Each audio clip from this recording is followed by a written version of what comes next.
Right, now here we have the XYGT image. Now, looking at the image, you can see it's pretty much a grayscale image with a bit of red. So we're looking at separating this in two different ways. First, I'm going to do a simulated process separation just to remove the red out of this image. Then I'm going to do a simulated grayscale, which will give me the grays that I need. So the first thing I'm going to do is come down to the Easy Out button, separate for black shirts. This will run a standard simulated process routine. This will give me the red channel that I'm looking for. Don't need any of the other separated colors, just the red.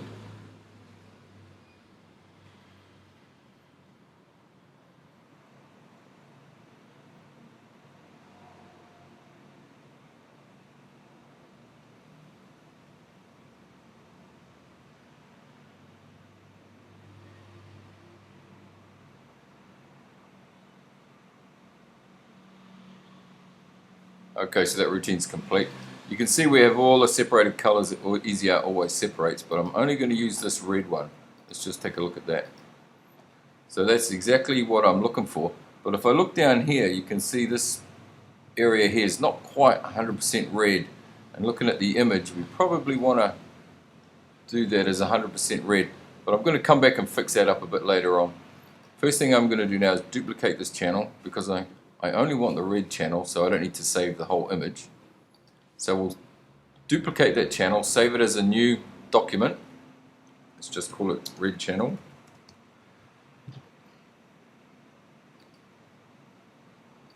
Now we'll save that to the desktop as a PSD image. Come back and open that again later on. So close everything down. This one here, I'm just going to go to the history list and bring me right back to the original image.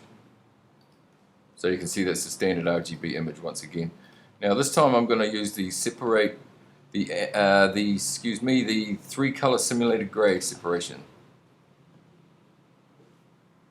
Now of course that's not going to give me the red, but it is going to give me the gray channel that I need.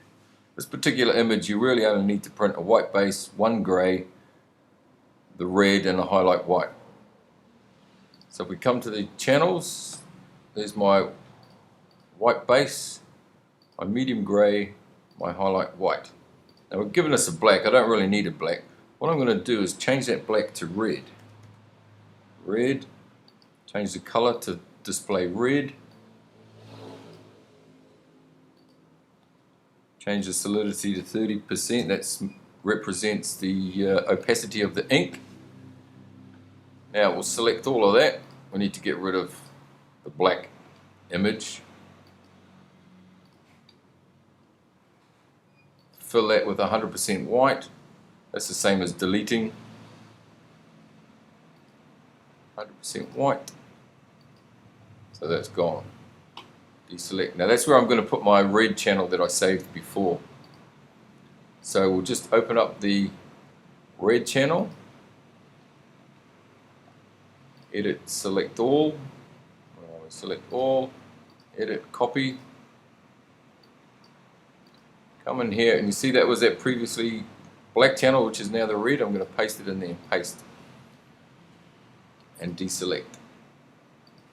So now if we turn on our channels, let's move that up one. You've got your white base, your medium grey, your red, and your highlight white. And that's pretty much your separations there.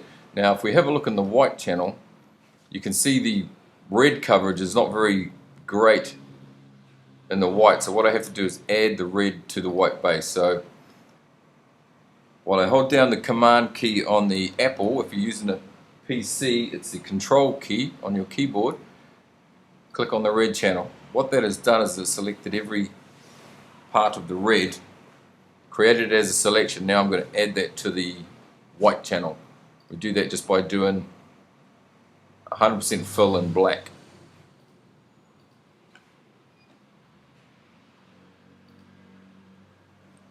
And then I'll deselect.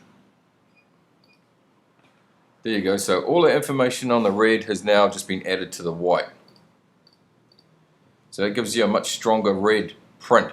Now what I'm actually going to do is, if you have a look at that, Because we've added 100% red in exactly the same amount, you may get a little bit of bleeding on the white.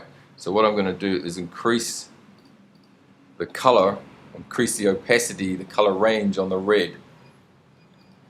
I'll do that with a curve adjustment. Basically, I'm just making the red a bit darker.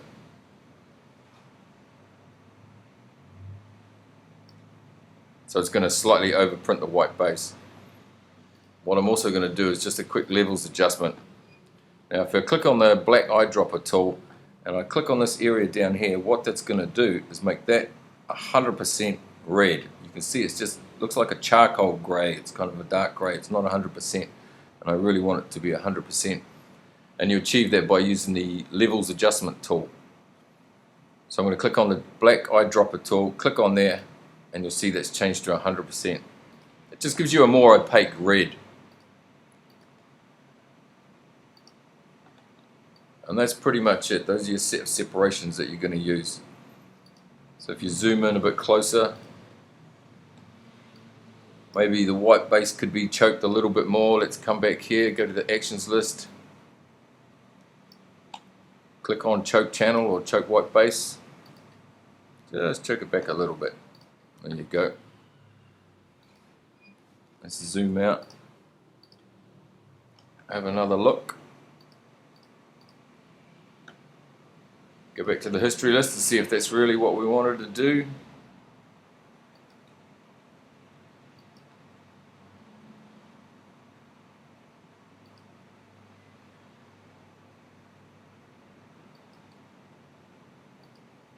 Looks like it's choked it a little bit too much, so what I'm going to do is a manual choke, which is using the curve adjustment tool. See, it just gets a little bit lighter. Probably what we'll do is we'll do an S curve.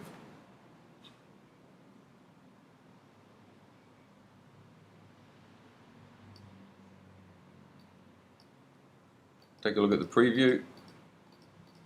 Yep, that looks pretty good.